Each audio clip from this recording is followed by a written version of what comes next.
everyone. Welcome back to the final session of our Reflecting Back to Spring Forward live stream event with the In Learning Partnership. And we are so excited to have Galen Minarsik share her story with us. We are sharing all of our content today and continuing the conversation using our hashtag InLearningPartner. And Galen, thank you for being an In Learning Partner with us today. Thank you for having me. I'm very excited. All right, I'm going to hand it over to you, and we'll see you at the end. All right, fantastic. Like Lena said, my name is Galen Minarsik. I am Adam's wife, Owen's mom, and the assistant principal at Morgan Township Middle High School, usually in that order. I love to read. I love to listen to audiobooks, and I play on a volleyball team that's been in existence nearly longer than I've been alive. I play with women in age range from 40 to 72, and my greatest joy is on Wednesday nights at some ungodly hour like 9 p.m., watching these women old enough to be my parents jump and serve and dig. I also run slowly and poorly, but there's a picture of that down there too.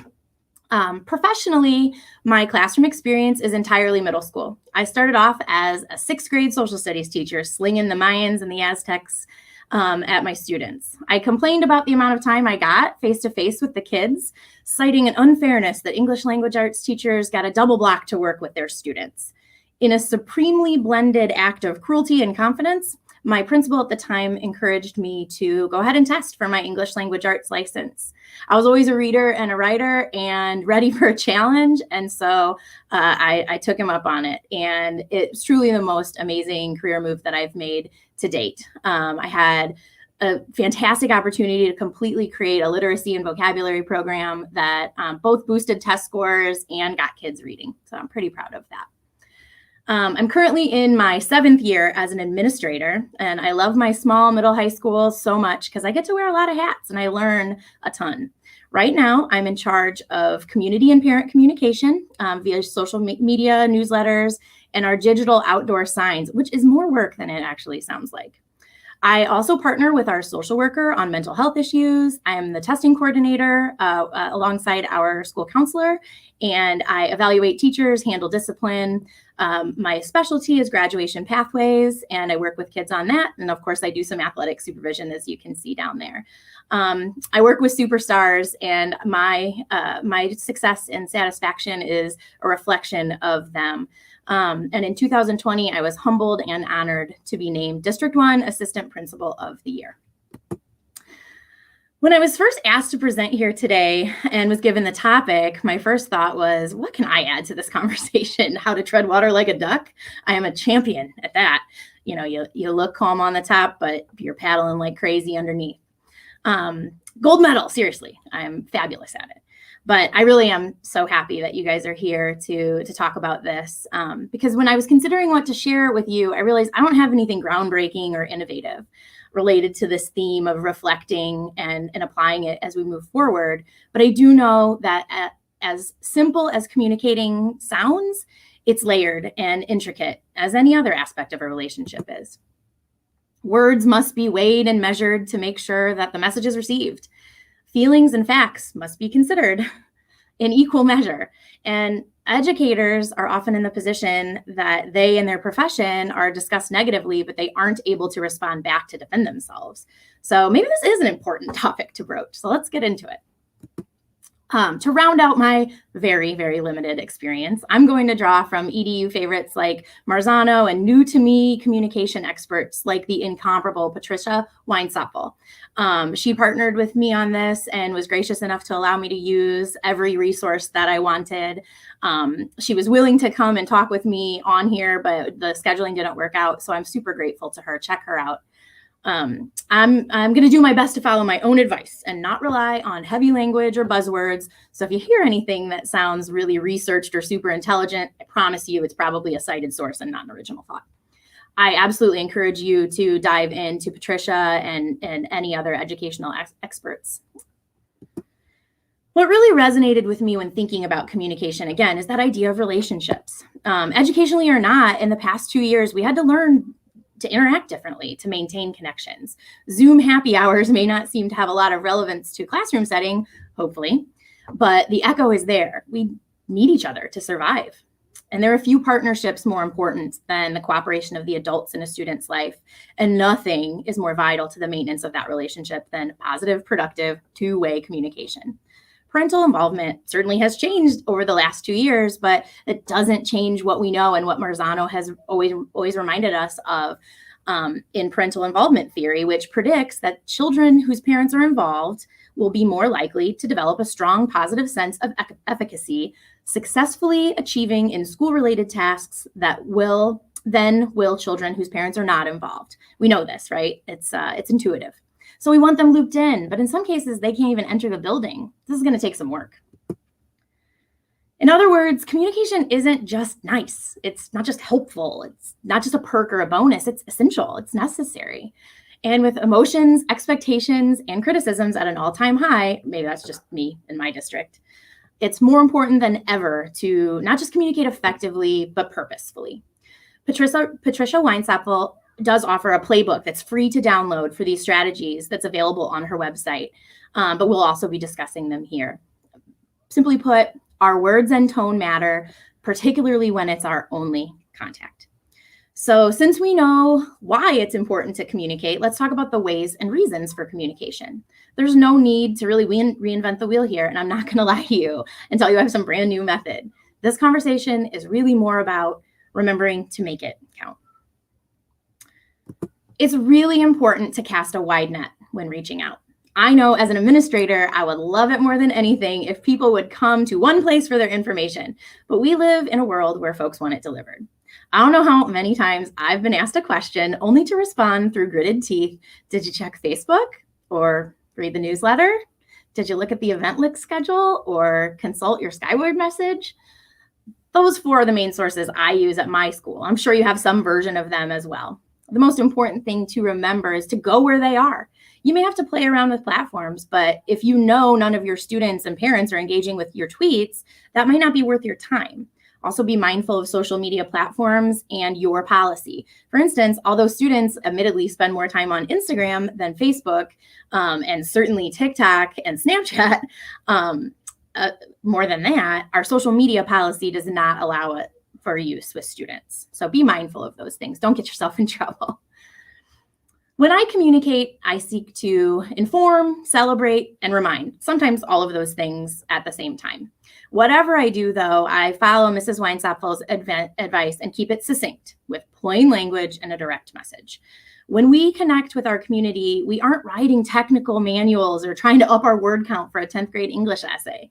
We're fooling ourselves if we think parents are going to think we're smarter or better equipped to educate their kids because we use miles of educational jargon, whole sentences filled with acronyms, and throw tons of data at them. According to the most recent NWEA data, RTI minutes will need to be exponentially increased to maximize our post-secondary readiness and to meet the criteria of our SIP. Get to the point, ma'am. I have 34 more emails here, right? We've all been there. Include everyone. I have a unique situation where I'm responsible for grades 6 through 12, and it's easiest to focus on low-hanging fruit, the obvious news. Sports gets a lot of attention, and high school tends to command more time. However, even though those 11-year-old babies' science fair projects are quite literally nothing to write home to mom about, if their parents tune out now, you may never get them back. Show equal love to classroom activities, extracurriculars, and athletics. Take pictures of chemistry experiments. Share photos of kids on the playground. Do a Facebook lunchtime poll. Go live with your middle schoolers. Heathers, anyone? Gen X? Do we remember this movie where they would ask questions? It wasn't very kind, though. You should be kind. You will need to be prepared, obviously, for almost anything to come out of their mouths, but parents and grandparents will get a kick out of it. We know this when we talk about best practices in educational delivery, showing your face and your voice, show your personality. It's important because it establishes that connection. They know who they're reading. When my Facebook viewers know, when they see me post on Facebook, they don't see the posted by Galen Minarsik, but they know it's me because they know my voice. They know the emojis that I use. I didn't use one on this particular. I normally do a green and a gold heart whenever I'm talking about something at our school. So I picked the wrong picture to share with you guys, but include pictures with every communication. The research tells us that it attracts, engages, and simplifies your message. It's memorable, it's relatable. Good stuff is if it's a meme or a humorous graphic. 10 extra points to Gryffindor if it's one of your students or staff. Simply put, people love seeing pictures of themselves, their kids, their neighbors' kids, or even just a guy they recognize from the soccer game. It's that personal connection. You may not have a dedicated social media or newsletter as your platform if you're a classroom teacher or coach, but promote your art. Send photos to your administrator, whoever is in charge of your social media or of your newsletters. I can't be everywhere.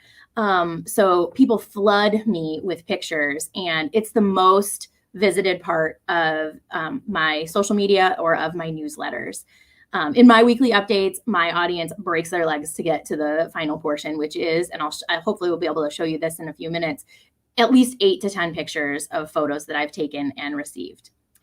Make it a point to have your phone out and be ready to take pictures. You never know what might be interesting to people. Figure out what your identity is. How are you trying to market yourself? What do you need from your audience? What is your tone?